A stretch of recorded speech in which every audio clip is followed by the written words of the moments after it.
अलंकार के दो भेद हैं, एक शब्दालंकार, दूसरा अर्थालंकार। शब्दालंकार अनुप्रास, यमक और श्लेष। बाकी जो अलंकार जिनमें अर्थ प्रधान होता है वो अर्थालंकार बाकी सब होते हैं, जैसे उपमा, उत्प्रेक्षा, रूपक वगैरह जो है वो अर्थालंकार है। शब्दालंकार का मतलब होता है जो शब्द में चमत्कार उत्पन्न करे। अलंकार का मतलब होता है आभूषण, जिस प्रकार से शरीर को सुंदर बनाने के लिए आभूषण की आवश्यकता होती है, उसी प्रकार साहित्य को में सुंदरता लाने के लिए अलंकार की आवश्यकता है ना। ये शब्दालंकार है। काव्य की शोभा बढ़ाने वाले तत्वों को अलंकार कहते हैं। अलंकार के द्वितीयता दो भेद हैं, शब्दालंकार और अर्थालंकार।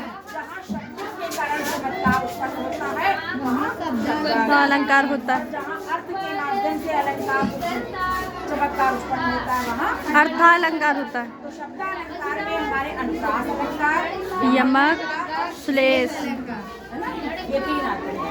अब देखिए अनुप्रास अलंकार की परिभाषा क्या होती है। जहाँ शब्दों की, जहाँ व्यंजनों की आवृत्ति बार बार हो, है ना, जैसे मान लीजिए एक वर्ण की आवृत्ति बार बार अधिक बार होती है वहाँ अनुप्रास अलंकार होता है। चाहे जैसे भी आप देखें, समझने का प्रयास करिए, बात एक ही है ना, कि जहाँ व्यंजनों की, व्यंजन भाई जो का, खा, ये सब व्यंजन ही है ना, तो व्यंजनों की आवृत्ति जहाँ बार बार एक से अधिक बार हो वहाँ अनुप्रास अलंकार। जैसे तरल, तंदुरा, तमाल, तरुण, बहु, छाए। तो का वर्ण की आवृत्ति यहाँ कितने बार हुई है?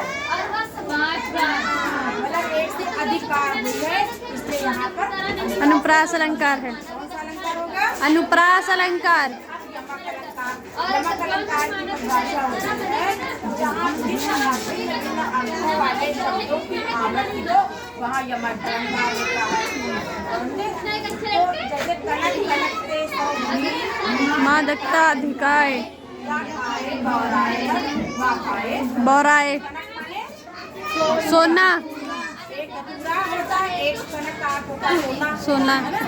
तो अगर धतूरा खा लेगा व्यक्ति तब भी पागल हो जाएगा, बौरा जाएगा, है ना। सोना अधिक मिल जाता है तब भी व्यक्ति पागल हो जाता है। है ना। तो इसलिए यहाँ पर कौन सा अलंकार होगा? यमक अलंकार।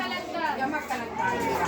जहाँ भिन्न भिन्न अर्थों वाले शब्दों की आवृत्ति हो वहाँ यमक अलंकार। फिर श्लेष अलंकार क्या है?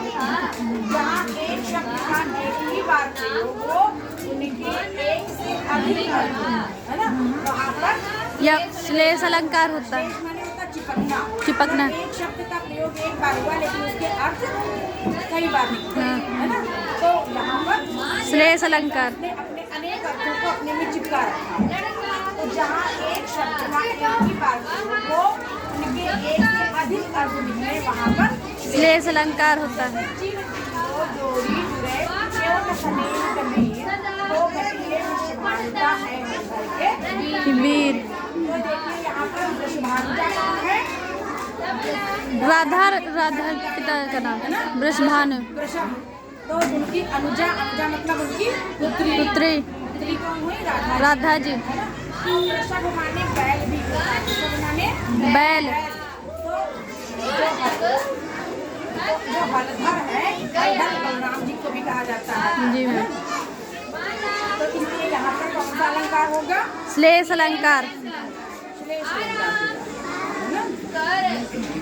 कि जहाँ वृषभानुजा के दो अर्थ प्रयोग होते हैं। पहला वृषभानुजा कौन है? राधा जी, है ना। दूसरी वृषभ की अनुजा गाय को गाय। वृषभ माने बैल और अनुजा मतलब बेटी कह सकते हैं। हाँ। अनुजा जो छोटा होता है, अनुजा माने छोटा, है ना। तो अनुजा मतलब उसकी गाय हो गई। तो इसी प्रकार हलधर वीर के दो अर्थ हैं। हलधर है ना, चिरजीवी, जोड़ी जुड़े क्यों न समीर कबीर को भट एक वृषभानुजा ए हलधर के वीर। जैसे वृषभानुजा के दो अर्थ हैं, एक वृषभानुजा का राधा जी हो गया, एक गाय। सब मतलब गाय, है ना, उसको कहते हैं। वैसे हलधर, हलधर मतलब बलराम जी। हल को धारण करने वाले कौन है? बलराम जी। हलधर आटा बलराम जी। बलराम जी कौन है? श्री कृष्ण जी के भाई। हलधर को धारण करने वाले बैल के भाई, है ना, बैल। वृषभानुजा और हलधर के एक से अधिक अर्थ होने के कारण यहाँ श्लेष अलंकार हुए। ठीक, इतना समझ में आ गया शब्दालंकार? Yes ma'am.